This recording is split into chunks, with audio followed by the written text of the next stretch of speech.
I got a new Ruger SR1911 here, and I decided that I wanted to put some different grips on it. See, I got the stock wood ones in here. Call me old-fashioned, but the wood grips, I like them, but I also want to keep them nice. I don't want them getting beat up. It's just I guess the way I'm wired.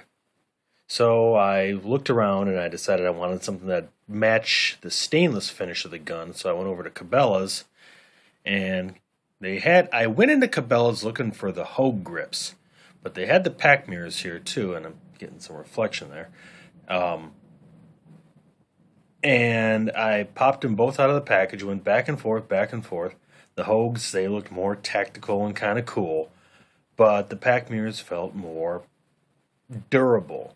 I appreciated that they used metal instead of plastic for the frame, which adds to the weight, but I think it makes them feel more solid.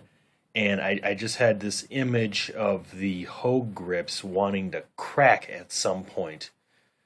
It would probably never happen, but knowing my luck, I'd probably over-torque the screw and crack it, and then I'd be SOL.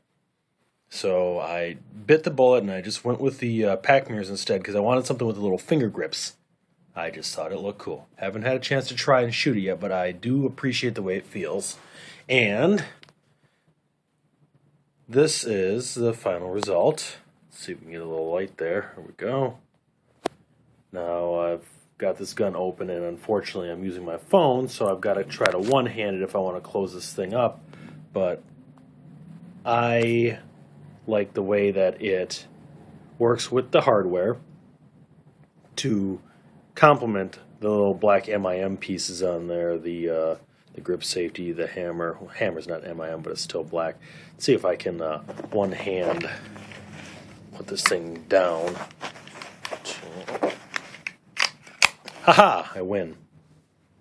Alright, there we go. There's the finished product, and again, gun's been no clip. Just saw me close the chamber.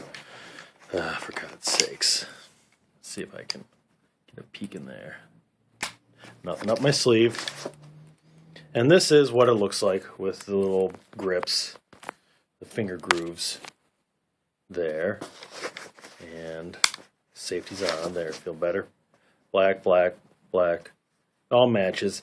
Not a real fan of that old-timey looking medallion there, but it is what it is. Pachmayrs are a name I'm familiar with from my father's obsession with guns, and he always seemed to favor Pachmayrs. Of course, my dad likes Taurus too, which I sort of part ways with him there. But overall, I think that it makes the gun look very nice. Not in a classic way, but makes it look a little bit more aggressive to me. And again, I have to try to focus the video here. I apologize for the quality. I'm doing this with my phone, and the phone can only do so much. I don't have a decent webcam setup here, but it won't autofocus by itself.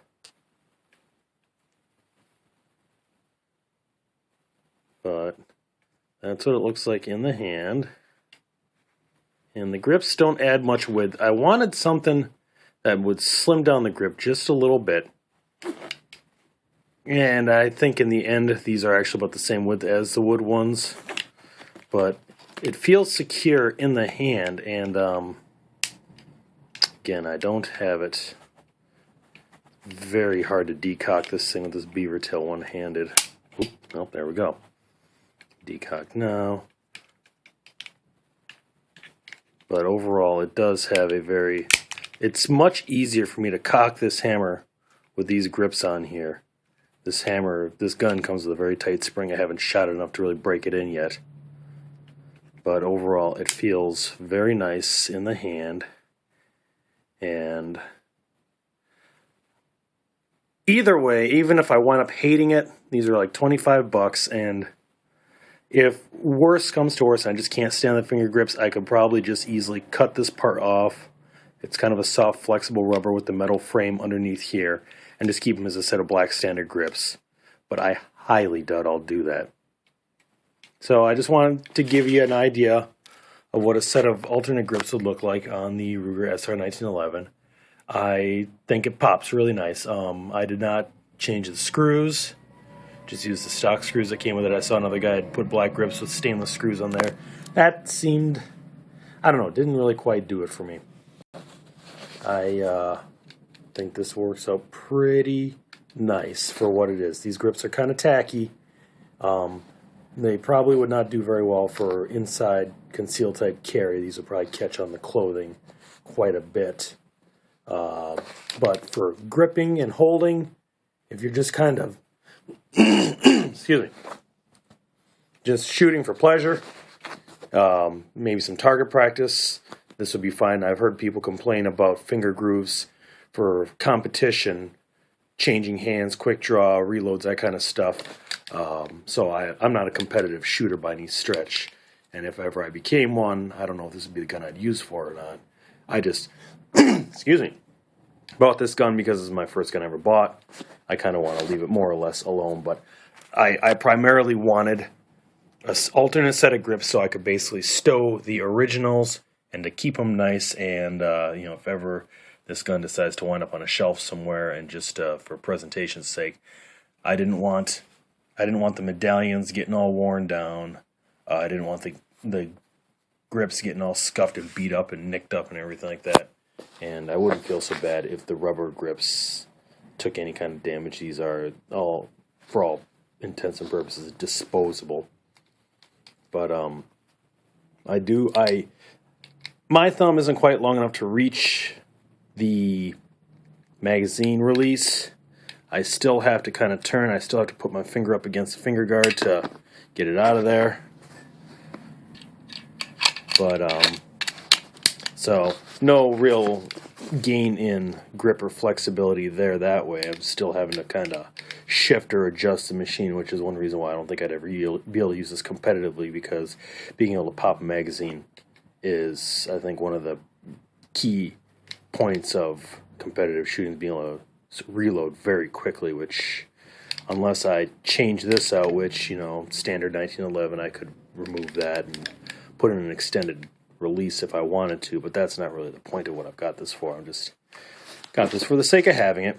But there is a look at a stainless SR 1911 with some Pachmayr Colt 1911 finger groove grips. These are about $25 at Cabela's. They had them on the shelf, which fed my instant gratification. Otherwise, this gun is stock, completely left alone here. I'm showing with the standard magazine. With the extended magazine, it looks nice. I don't have it handy, but it's got the black base, which again kind of complements the black grips as well. And but when I'm holding the gun, and if I'm two-handing it, especially with these finger grooves here, I notice the base a lot more because I tend to want to kind of cup my hand underneath, and I prefer the flush feel with these finger grooves. This gun doesn't shift very well. You can't adjust the grip slightly to offset. So that may be a downside if you favor the 8-round magazine. I get the impression most purists like to keep it stock with the flush magazine. And most purists probably wouldn't go with the finger grooves. That's just a personal thing. So there, I hope this is a suitable look at this in case you were curious. Thank you for your time.